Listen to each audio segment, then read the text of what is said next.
We just gotten back from the No Kings protest downtown, holding signs, shouting for fairness, believing we'd finally made a difference.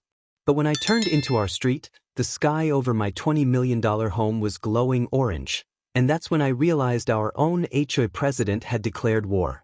The flames painted the night sky orange, swallowing 20 years of memories in a roar louder than thunder. My wife screamed, clutching our son as sirens wailed. Neighbors gathered, faces pale under flashing lights, whispering my name like it was cursed. The mansion I built brick by brick, gone, collapsing into glowing dust. Before we go on, please, where are you watching from and what time is it right now? I want to see how many families, parents, and neighbors are feeling this story across the country tonight. Your comment helps this message reach more people who've faced unfair HOA rules too. And there she stood across the street, Karen, her cream blazer flickering in the fire's light, a smirk twitching beneath her trembling lips. They should have stayed home, she muttered, clipboard clutched tight, as officers pulled her away for questioning. Her voice dripped poison. I couldn't breathe. My daughter, Amelia, was at the hospital working late. She'd built this house's dream with me. Everything we loved, torched for a protest. The No Kings rally downtown was peaceful, a march for equality and fair housing. But Karen saw it as rebellion against community order. As the firefighters hosed the ruins, I knelt, clutching a scorched photo of my family smiling at the lake. My hands shook with rage and heartbreak. I looked up through the smoke and promised, "You'll pay for this, Karen. Every breath you take will remind you who you burned." When the police confirmed it was arson, her eyes widened, but not from guilt. From fear. Because she realized I had proof. That night, as the smoke rose above Orlando, a new fire ignited inside me, one that couldn't be extinguished by water or mercy. It started with flyers on our doors. HOA notice. All members must attend meeting on community unity standards. Karen signed each one with a red pen. I thought it was another petty meeting about fences or garbage bins. But this time, she had a vendetta, a personal war against anyone who defied her. Our family supported the No Kings movement, people standing against unfair HOA power abuse. That was enough to make Karen label us traitors. At every gathering, she threw subtle jabs. Some people think they're above the rules because they have fancy lake houses. Eyes on me, laughter echoing. My wife, Lila, stayed calm, smiling through Karen's venom. But I saw her hands tighten around her glass every time Karen spoke. We had money, $20 million in property investments across Florida. But Karen's jealousy wasn't about money, it was about control. The day I placed a No Kings sign on my lawn, she called the HOA emergency board meeting. Said it was disruptive to community harmony. She sent letters. Threats disguised as legal warnings. Then came fines, thousands in non-compliance penalties. But I refused to take the sign down. That night, I found tire marks outside our fence. The security cameras caught a shadowed figure, her SUV's license plate glinting under the moon. Lila told me to ignore it. But deep down, I knew Karen wasn't finished. Her ego couldn't handle being defied in her own neighborhood. Karen wasn't always this cruel. When we first moved in, she brought cookies and fake smiles. "Welcome to the Ridge, Mr. Monroe," she'd said sweetly. But that charm faded fast once she learned we donated to community charities that didn't include her. She wanted control of every act of kindness. She believed the HOA should be feared, not respected. Rules keep chaos away. She'd chant at every meeting like it was her personal gospel. When my daughter Amelia, back then just a law student, challenged her on fair fines, Karen laughed. "You're too young to understand power, sweetheart." Amelia smiled politely, but I saw her eyes darken. "We'll see about that someday," she whispered to me after. She always kept her promises. Karen's obsession deepened when the news showed our family joining the No Kings protest downtown. She called it disgraceful to the Ridge legacy. She made copies of our protest photos and taped them on community mailboxes, labeling us troublemakers. Neighbors avoided eye contact for weeks. Then, a week before the fire, she left a note on my porch, "You'll regret humiliating me, Monroe." I always win. No signature, but I knew. I showed the note to the police, but they said, not enough evidence. Typical. I started sleeping lighter, keeping my phone on record. If I'd known she meant literal fire, I would have never let my guard down that last night before the sky turned orange. It was a quiet Friday. The city lights shimmered beyond the lake, and my son was watching TV when I smelled gasoline. I thought it was a leak. Then came the first crack, like thunder, but it wasn't the sky. It was the porch bursting into flames, bright and angry. Lila screamed my name. I grabbed a blanket, trying to smother the fire, but the flames spread faster than breath.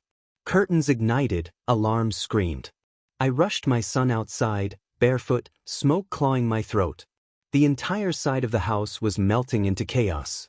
I saw movement near the hedges, a figure in a cream blazer, running toward a black SUV. I knew that silhouette anywhere. Karen! I yelled, coughing. She turned, eyes wide, frozen for a heartbeat before speeding away. My fists trembled, my heart breaking. By the time firefighters arrived, half the roof had collapsed. Get back! One shouted as I tried to run in for the family photo album. Neighbors filmed everything. The fire became viral before the embers cooled. Millionaire's home burned after protest controversy, the news anchors said coldly. Karen was arrested 2 days later. Gas cans found in her trunk, traces of accelerant under her nails. She didn't even deny it. When they led her past me, she smirked. Should have stayed home, Monroe. I didn't answer. I only whispered, you just burned your own future. The house was ashes, but the pain was heavier than smoke.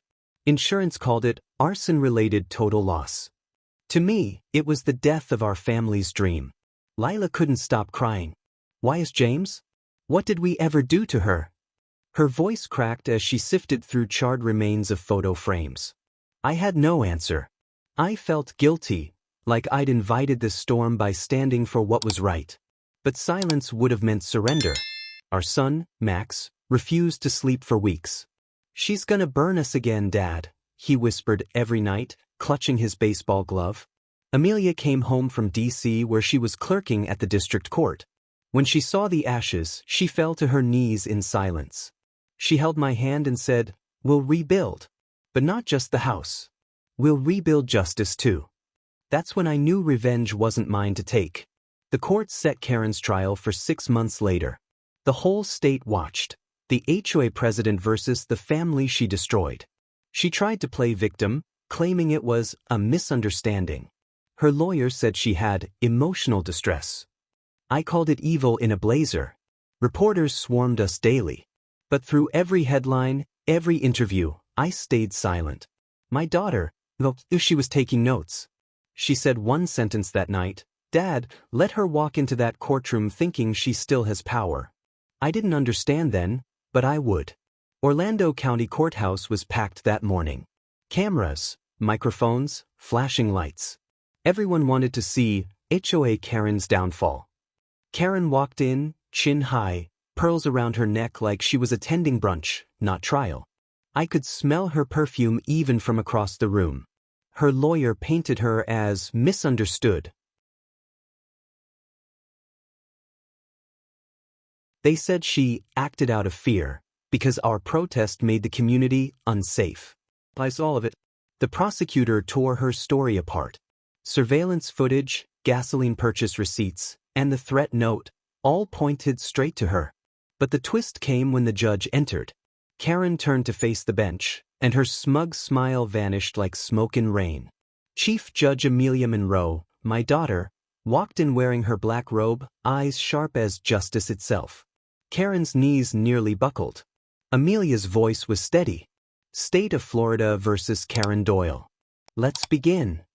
The crowd gasped. Karen's lawyer whispered, "Oh my God." Karen's face drained of color. The woman she mocked, bullied, and underestimated for years now held her fate in her hands. Amelia looked at me briefly, then down at the case file. Her voice never trembled. "Let's discuss the evidence of intent, shall we?" And in that moment I realized, the fire Karen set didn't destroy us. It forged my daughter into something unbreakable. Karen stammered through tears. I didn't mean to, it was supposed to scare them.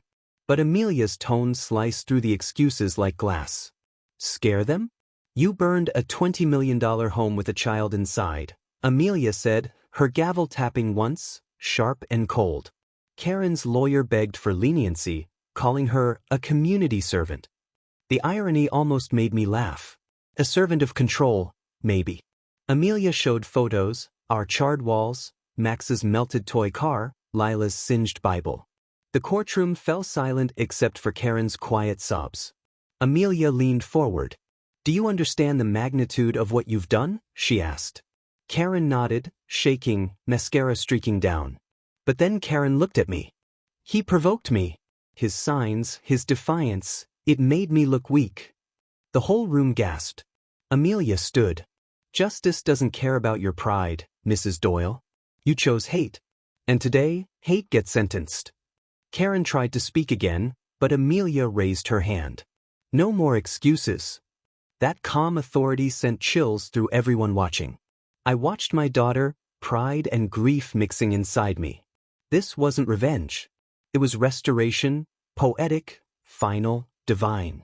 As the gavel struck again, I saw Karen's face collapse under realization.